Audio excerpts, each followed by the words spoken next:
Appreciate it. What's going on, brother? It's good. It's good. All right.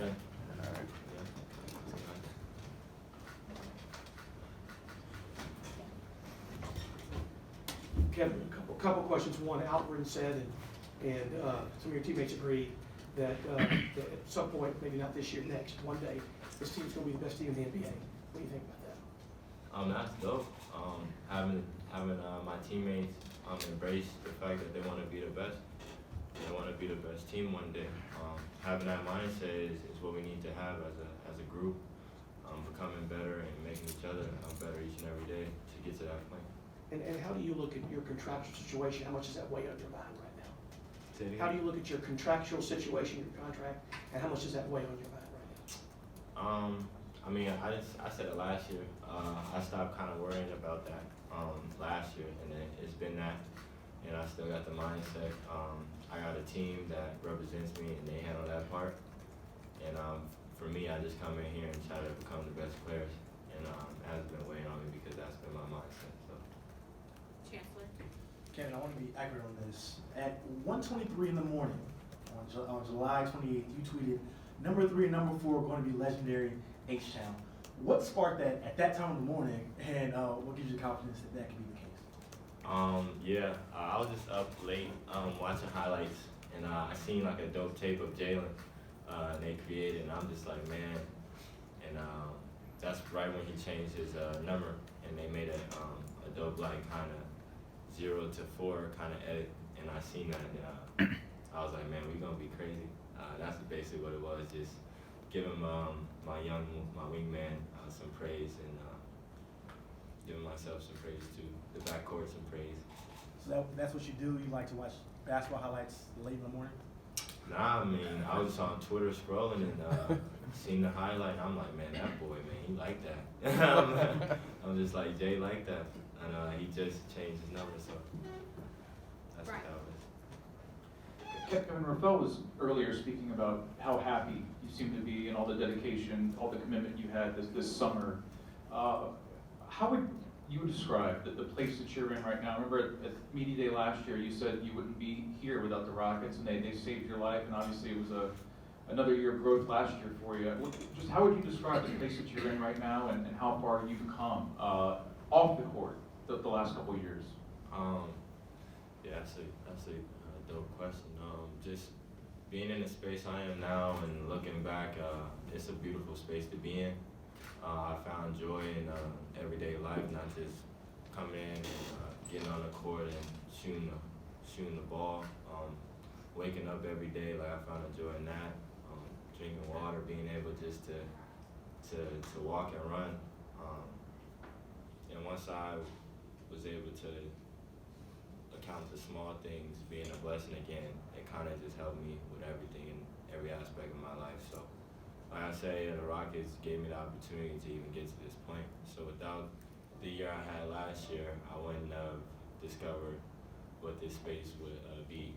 And it's a dope space to be in, and I've been in it for a very long time, probably the end of last season. So I plan on staying and letting this be who I am now. Kelly.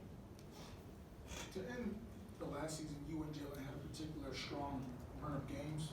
What did you see from what, did the game slow down for you? How are you seeing different angles and navigating pick and rolls, and how do you take that through the offseason and now heading into camp preseason? Yeah, last year we had, I think it was about 15 games where we got a chance to really trust one another, and I think that's what it was. I think it was, it had a lot to do with just trusting one another. In the beginning of the season, playing together was our first time, and as the season went on, you see, for me, this game was slowing down. You see, for Jalen, the game was slowing down. In the last part of the season, you kind of seen both of us slow the game down and work together, and that's basically the momentum and that we needed coming into the off season and coming into this season, and we needed that to build off of something going into the off season. So definitely. Jonathan. You mentioned the space that you're in now, and Rafael said a happy place. Is what he described for you. How did you get there? Was it just you evolved, or did you do some work, or how did you get to where you are now? just a little more understanding myself, looking myself in the mirror, looking back at everything I've been through, and pointing out the factors, the good and bad factors. Just honestly, just reevaluating myself, where I am today, where I want to be, and the things that I need to do in order to get where I want to become. And once I was able to do that and be honest with myself, pretty much everything else was easy. I always tell myself, like, awareness is the hardest part of growth and elevation. And once you get that awareness part, it basically comes down to, are you gonna do it or not? Are you gonna, so I kind of basically what happened. I just got sick. I got sick of being in my own way, basically. Jackson.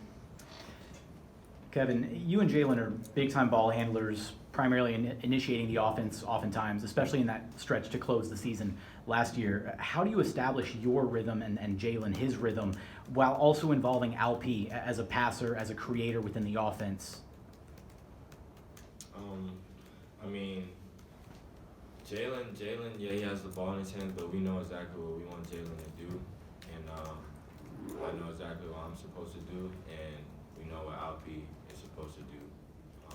I don't think any of those are intersect each other, as we see me and Jalen can play well together, and having Alp and having a year under his belt is going to be nothing but beneficial for us to learn and learn faster, to all of us being able to play together at the same time. But yeah, we're fine.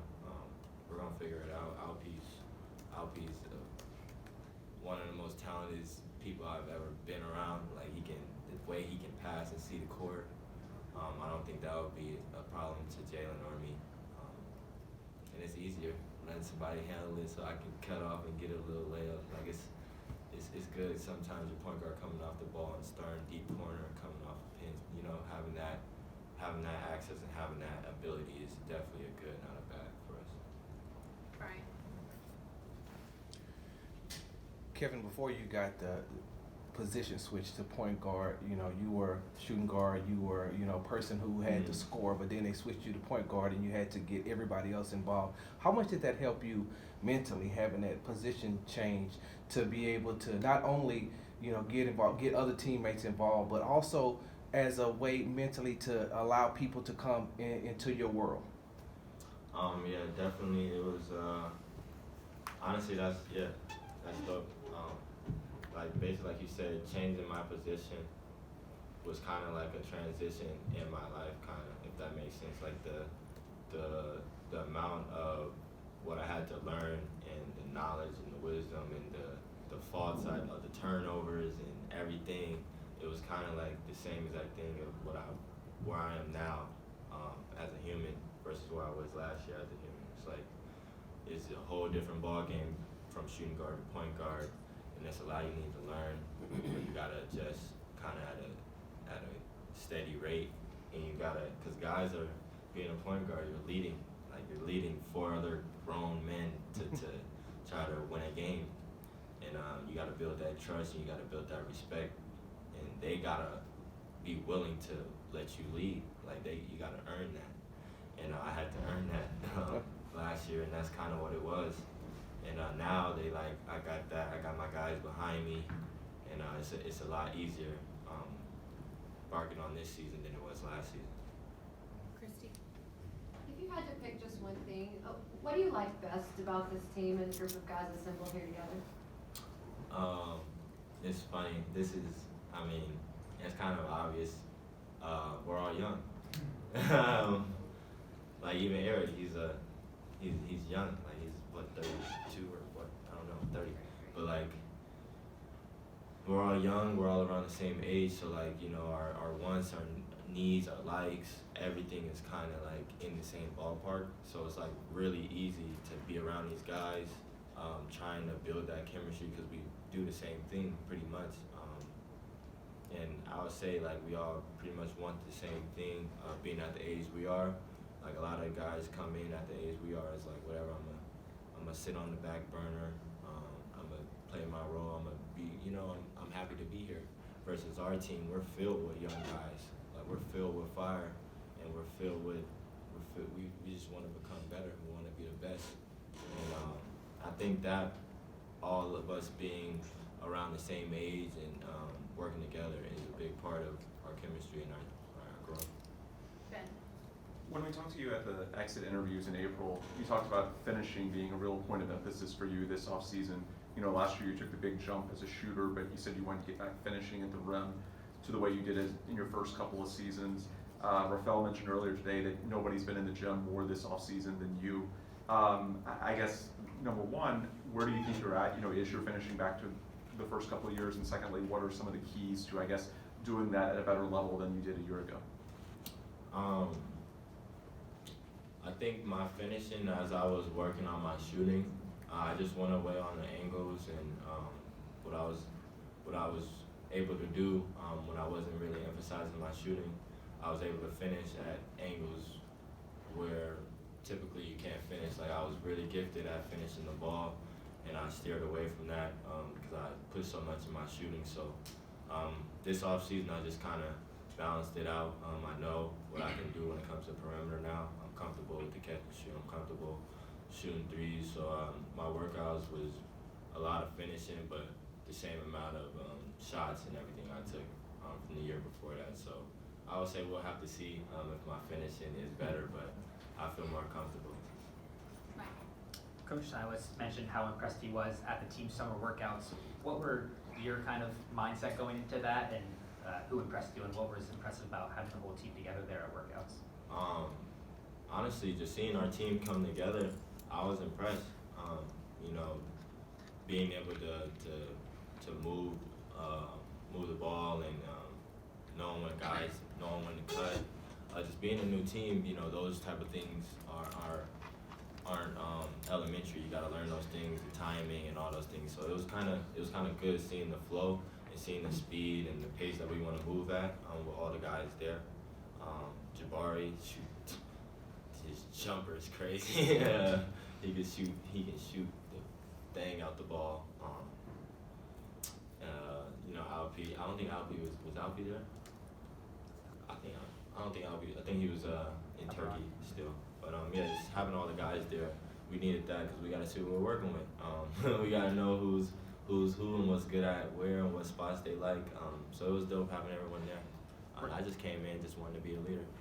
I've been here before, and that's how I had to carry myself and lead the young guys. Kim. Hey, can you talk about, you've been through a lot, but you're still very young. What can you tell the young guys about just kind of maybe avoiding some of the pitfalls that you went through, and just what you've learned that can maybe help their growth curve? Learn from me. I feel like being in this league, like now that media has took not you guys, but I love you guys. But I'm saying as far as like Instagram and like those things, like media outlets, has grown in the past. So like you get to see my experiences versus like, you know, back in the day where if Michael went through something, Michael Jordan, like we don't see that, you know. So we see the faults and we see the adversity that these guys me, like myself, professional athletes go through, and it's like, okay, he's human too. So like if he can make that mistake, you know, I can make that mistake too. Why not learn from him and to prevent that? Because some people look at us as superheroes, and that sometimes bends the line of being able to relate to that person. And like, yeah, we're a freak of nature, but like we make mistakes too, and you guys can learn from us as we learn from you guys as well. So definitely just learn from me and my mistakes, and trust your intuition. But your intuition, even though it's right, isn't always need to be shared or expressed at that time. We'll take I would two say more. that. My intuition was right, but it wasn't always the time, and it wasn't always needed. So, yeah. We'll take two more. Kelly. Kevin, you also improved as a defender last season. What did you see coming from this time last year to now, and how can you apply that to the guys that want to get better on the end as well? Our defense, I would say, is like our key point. Like we have a lot of people gifted on offense. But our defense being smaller already, you know, being small and not as tall, we all gotta take that with pride and be. We used to have more effort and give more effort and be more energized and be on one accord. Because when that ball moves, we all gotta move. We all gotta be a team on that defensive end. Adam. When you look at, as a group, getting better, do you feel like it starts at that end? Yeah. Honestly, you can score 100 points. If you give up 120, doesn't really matter. Not throwing shots, but we've seen kind of what happened with the Brooklyn Nets. They had so much star power, but their defense wasn't as good, and it didn't take them that far. But we want to be a defensive team first, and so we don't gotta be a half court. We want to transition. We want to run. As someone who's going to be guarding the ball a lot, is that you kind of take that as your responsibility? Oh yeah. Me and JT, like we want that identity. Our identity starting on the defensive end, and us being the two leaders for the youth core or whatnot. We kind of tell the young guys like we can get anything. Coach doesn't care about offense. Defensively, we gotta all be one. We all come together because we don't want to be a half-court team. If you don't gotta run plays, why run them? If you can steal the ball every time, throw that thing long, get a layup, why not? So we just want to make it as simple as possible on the offensive end. But like you said, it starts defense. And we want to go far, so we need to be a good defensive team. Thank you, Kevin. Appreciate it, guys.